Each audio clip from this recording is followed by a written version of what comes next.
The players put so much into it, and you're most disappointed for the players. And and then once that settles in and you work to the next day, the sun comes up and you move forward. You learn, you grow, and you keep going. And that's what true grit is, right? And that's what we're all about. What do you think the reaction is going to be Sunday? I haven't thought about it. He hasn't thought about it. Lies.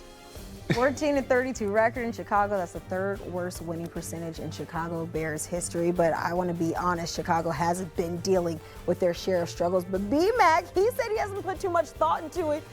What, do you believe him? Yeah, I honestly believe him because, unfortunately, it didn't work out for either side when Matt Eberflus was the head coach there in terms of wins and reaching the level of expectations that many had for him throughout his time there in Chicago. But one thing we can say, it wasn't like he left on bad terms. From everything that I've heard while he was there in Chicago, he's a stand-up guy, well-liked in the media, well-liked in the city. He just didn't win ball games, and that's the nature of coaching in the National Football League. When you don't win enough ball games, they will find a way to replace you, and he understands that. But I do believe he's not concerned about how he will be received. He's just wanting to put together a great game plan for his defense to get the necessary stops for them to be in a position to beat the Chicago Bears. And if you're the Chicago Bears fans, I think that's the last thing you're worried about anyway. Matt Eberflus, that's the past. Now it's about trying to find a way to play winning football so you can have a reason to have a good Monday, because they have had bad Mondays since the NFL season has started because they're 0-2. 0-2. So I think that's more of a concern than anything. If you're cheering for the Chicago Bears, you're not worried about Matt Eberflus. You're worried about what type of product will be on the football field, because those fans are tired of having drunken Mondays since the season has started.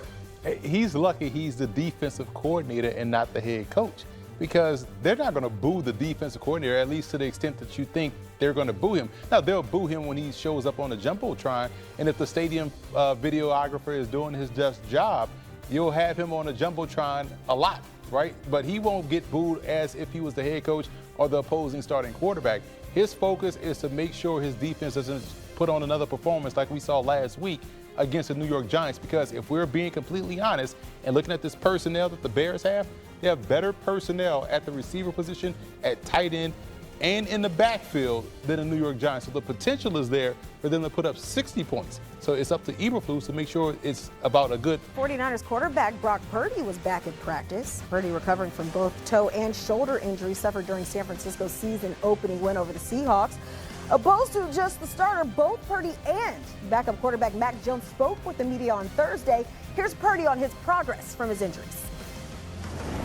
Yeah, I mean, exactly that. It's been a day-to-day thing this week, and I feel like I'm happy with the progress that I've been making with my foot and toe, and so more than anything, it's just going to be a day-to-day thing on how I feel.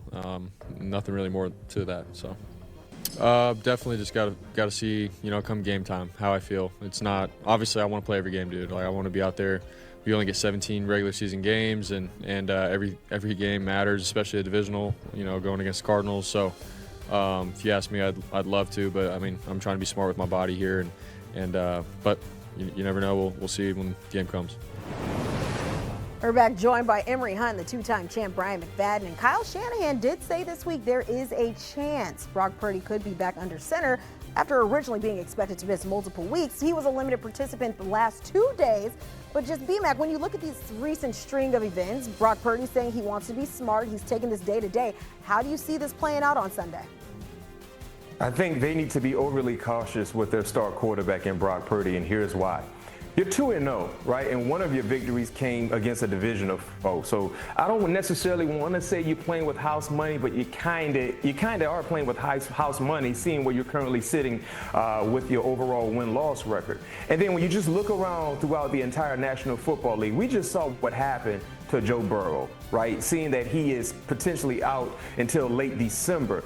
If you're the San Francisco 49ers, you want to make sure your quarterback is ready to go. Right? Not just mentally, but physically as well. So just hearing that he was a limited participant in practice so far this week, I don't think he's quite ready to go.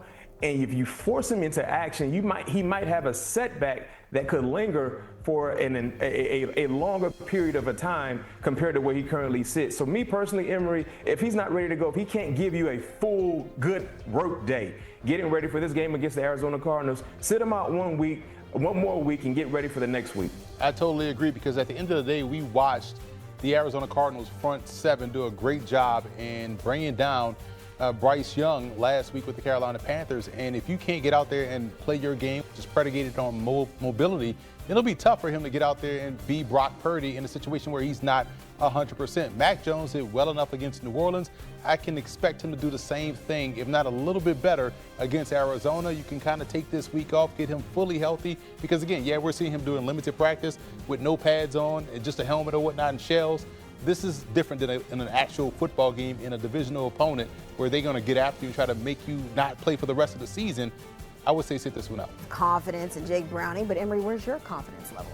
Is right there. I have confidence in Jake Browning. He's 4-3 as a starter in Cincinnati. He has the confidence of the team, and he has confidence against this opponent who he got cut by, and let them know that, hey, you shouldn't have cut me. This is what you get for cutting me. We always seen that clip where he was screaming on the sideline. So I like him going into this matchup against the Minnesota Vikings. And you see right there, 4-3 as a starter, 72% completion percentage. You know, obviously he needs to cut down on these interceptions. He has 7, but at the end of the day, I like how he was thrown into the fire last week against Jacksonville, threw an interception, and then brought that team back and scored the game-winning touchdown. So I like that for him. I like this for Zach Taylor, the head football coach. I like this for the Cincinnati Bengals as a whole.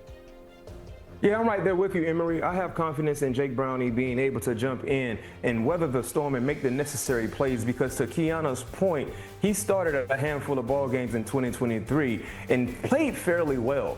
Now, when you look at what we saw last week, he kind of was forced into action, not getting a full week of prep as the #1 guy at the quarterback position. So I look to see him be more comfortable this week, knowing that he is the starting quarterback. He's received all the reps that he needs to receive for him to be at his best. And then also, too, when you look at the luxury that he has at the pass-catching position and who he's throwing the football to, that should help him as well make plays, even though he's playing against a very, very feisty, aggressive defense in the Minnesota Vikings. But like I said, we've seen him play good football in these situations before. I wouldn't be surprised to see the same thing. A backup walking into a luxury of riches, maybe not the same situation on the opposite side of the field for the Vikings, but